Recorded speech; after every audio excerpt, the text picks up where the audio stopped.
everybody, I'm Aaron. Welcome back to my shop. Today I've got an exciting new tool that just rolled in a few days ago here in the shop, and that is a roll-in all-purpose bandsaw. I learned about these really from Robin Renzetti. He is a big proponent of them and shows some of the creativity that you can have with this saw on his YouTube as well as on Instagram pretty frequently. So I found this on Craigslist last week, and I think I paid a really nice price for it. What I'm gonna sell my big Rockwell saw for will cover about 90% of what I spent on this thing, which is really good. And that'll allow me to spend a little bit of money making this guy even nicer. So if you're not familiar with the roll-in saw, basically it's a gravity-fed saw that is operated in kind of a horizontal bandsaw way, but is vertical, as you can see. So by lifting this lever up, the entire saw rolls forward into the work. So normally this is this setup here is an optional extra. You have to pay a fair bit for that. I think they charge it's like 380 bucks or something like that to have that added on. This one is in need of some repairs for sure, but the standard equipment is an angle plate that mounts into a hole there. And then you use this big monster C-clamp to hold your material in place. So it's also a very effective clamping method and holds stock very secure. It's just this method here with the quick acting cam vise is seems to be preferable. Most everyone I've seen that has one of these switches to that style. Anyway, the only thing I've done with it so far is unload it off the trailer and clean the table and clean the vise. So everything else is untouched. I figure it'd be fun to go over it together. Let you guys see what's here to do and what stuff I really have to take care of. And also to get your opinion on something. So please leave a comment below. Should I go all the way with this saw? There's a couple of different things I could do. We could get some welding rod and weld up the throat here where the blade goes. It's all chewed up from people not being attentive to the saw and just not being careful. So weld that all up, Blanchard grind the tabletop, take it completely apart, repaint everything, just make it basically as good as new. That would take a lot of effort and obviously some investment, but I'm okay with that part. It's just a matter of whether I do that versus getting this guy ready to rock and roll, useful, put it in the corner and put it to work. And that'll allow me more time to work on maybe more exciting projects. So the table's not in terrible shape. It's also not in great shape. So if we come over here to the slot or throat, whatever you want to call it, it's fairly jagged. It's a lot wider than it should be from the blade cutting the table instead of just your workpieces. As you can see on the stock pusher there, someone has allowed the saw to cut all the way through that and including the rod on the vise. So that's kind of a bummer. Not a great repair in my opinion. It's not straight. Kind of a slightly concave repair, but the backstops here look like they're just fine. So here's our roll-in all-purpose bandsaw, Parma, Michigan. So this is before they moved to Ohio. And this used to be owned by Textron at one point. They've got quite a few facilities here in the valley to do various helicopter components and stuff like that. So there's all the different options for recommended blade feeds, and it's yeah, pretty versatile saw. As you can see, you can also put in narrower blades and cut some fairly tight radiuses. Radii? Yeah, radii. So very, very handy and very useful. This little thumb screw has been long gone and replaced with something that's kind of sharp and not very easy on the fingers to use. I have yet to see another one of these on eBay or just images on Google that has these two screws sticking out. So I don't know why those were added. If that was for mounting a mist coolant or an air hose to blow chips away, or what the reason for that was. But when we see inside, it's a mess. This has not been loved by someone. They've just put it to work, and that's fine. Totally respect you if your industrial tools are just put to work and you fix them when they break. I disagree with that kind of method of operation, but I realize a lot of people do it, and I understand their rationale for it. I see no evidence of the tires still being on there, so I'm guessing they just let them, wear away and didn't bother to ever replace them. So from what I understand, that's not a great idea. I'm no bandsaw expert. So I've got a couple of urethane tires on their way. An addition that I haven't seen anywhere else is someone put a graduated scale on here. So going back towards where the blade goes, you've got markings there, and I think it's probably going to be pretty hard to see on the camera, but you can see there's number 9, and there's number 8, number 7.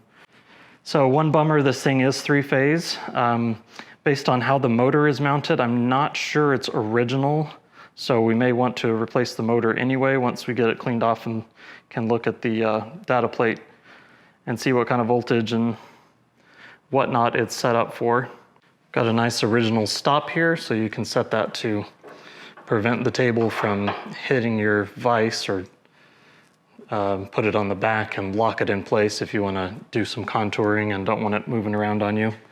There's the lower blade guides, and as you can see, those back plates are just screwed on with some socket cap screws. Nothing going on in the front there. This guy, the way it works with, its gravity implication is it's on an inclined plane, and as you pull that lever up, it allows the saw to travel down and feed itself into the work. So you can let it do that and just have gravity do all the work, or you can use the feed cylinder, which will move this at a constant rate. So down a little bit lower here, we can see the motor, and that pulley is, I don't know, it seems like it's probably too big to be original. It just seems overkill, even for an industrial saw like this. And there's the gearbox up there where the other pulley is. And I just can't imagine the factory would have installed it this way. I know it's hard to see in there, but there's basically a rod through that thing right there is the end of the rod. And you just have 2 bolts holding that foot of the motor onto that rod.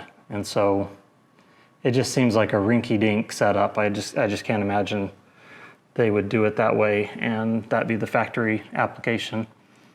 So anyway, like I said, we probably want to look at that motor and see if maybe we change it out and go with a single-phase 110-volt motor, because this thing's never going to pull all that many amps. I mean, a 3/4 horse motor, I think, is what comes standard. I've seen plenty of them with 1-horse motors as well. So this one's either been, adjusted and it's a different motor. I mean, it looks like a Dayton motor, just the way that end bell looks, or face housing, or whatever you want to call it. That looks like your standard Mexico-made Dayton motor. So I'm guessing that's fairly new. There's the back, which is how you adjust the tension on the blade. So let's get set up on a tripod and uncover that motor. Those are all just chips and filth. Let's get it cleaned up and see what we've got. Oh, look at that. Ha! I guess that's kind of sad, actually. I know enough about motors and what a dirty equipment looks like that I could guess the brand and the vintage of a motor sitting under this saw. Well, that's my life. That's me.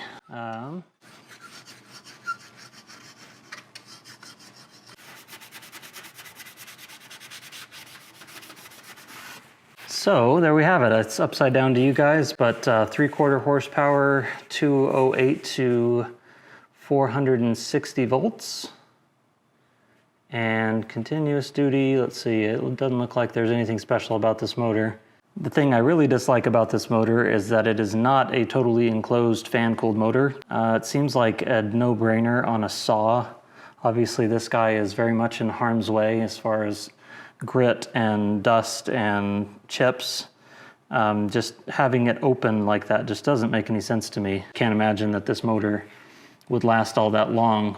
So here's what the left-hand side of the machine looks like from the operator's perspective. So this counterweight is for adjusting how hard and fast the saw slides forward into the workpiece. Someone's put a big old blob of weld on there. I'm assuming there was failure and then they weren't very careful, because now this can't slide back that way. So this mounting screw and this mounting point are where the hydraulic cylinder goes. It's actually a shock absorber. So I knew from reading on Practical Machinist that this was the OEM for these cylinders, or this shock absorber. Enidine or Enidine, or Enidine, I don't know. ADA525. So I think this is the replacement part that you would get if you didn't want to, give $414 to roll in. This one doesn't seem to be leaking, not obviously anyway, and it does provide resistance when you don't have the screw turned all the way to 6 or 1. Yeah, 6. But anyway, this guy is mounted in this position here, and as the saw descends down its ramp, the action of this guy will regulate how fast it can go, regardless of what your counterweight here is doing.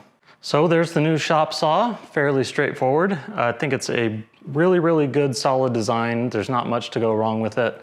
Even when those rollers get all gummed up and worn out, they still function okay.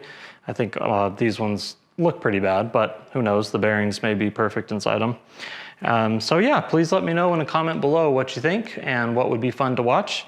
If you think I should really go to town on this thing and make it just as beautiful as possible, or just get it ready to work and go do something else that's more interesting to you. So I'd love to hear some comments. The project I've been working on prior to getting the saw and getting you guys acquainted with it has been cleaning up a Baldor grinder that I'm getting ready to sell. So let me go show you that, and then we'll say goodbye for today. So this is a Baldor 10-inch, 1 horsepower, 1022 WD pedestal grinder. This is going to be a really nice grinder for somebody. I'm selling it because I really just don't use it very much.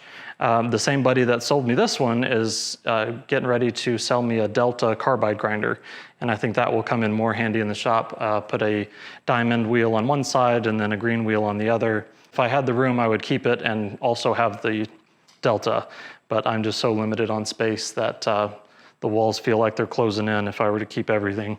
So the last thing we need to do is put up some drop cloth and then wipe this guy down, and then we'll hit it with some blue. I'm gonna change the color. It's not gonna be original. It's a bit of a deeper blue that I think is gonna look really nice. This is Rust-Oleum Stops Rust Satin Protective Enamel.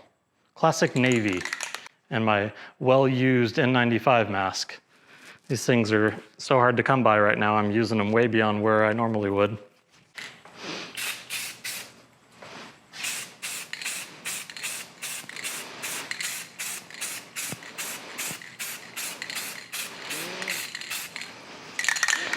That's interesting. Not the color I was expecting, but it'll probably dry different.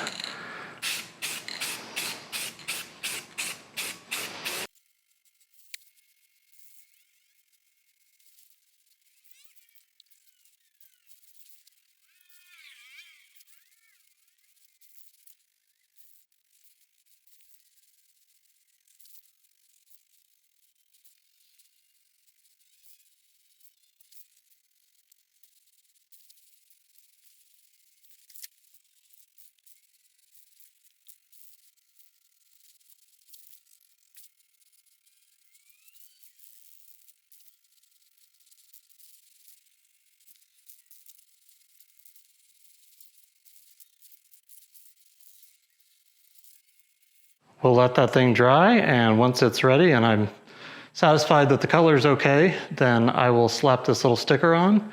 This is something I made in Photoshop and then printed on some metallic adhesive back paper.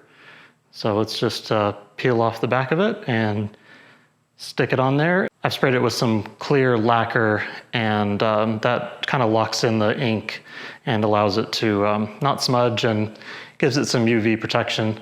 So hopefully it lasts a while for the new owner. Not trying to impersonate Baldor, but they do not sell replacement nameplates. So this is the best I got for now. But yeah, there's our newly painted Baldor grinder. And it's a nice deep navy. I think I kind of like it. Thanks for watching. We'll see you guys next time.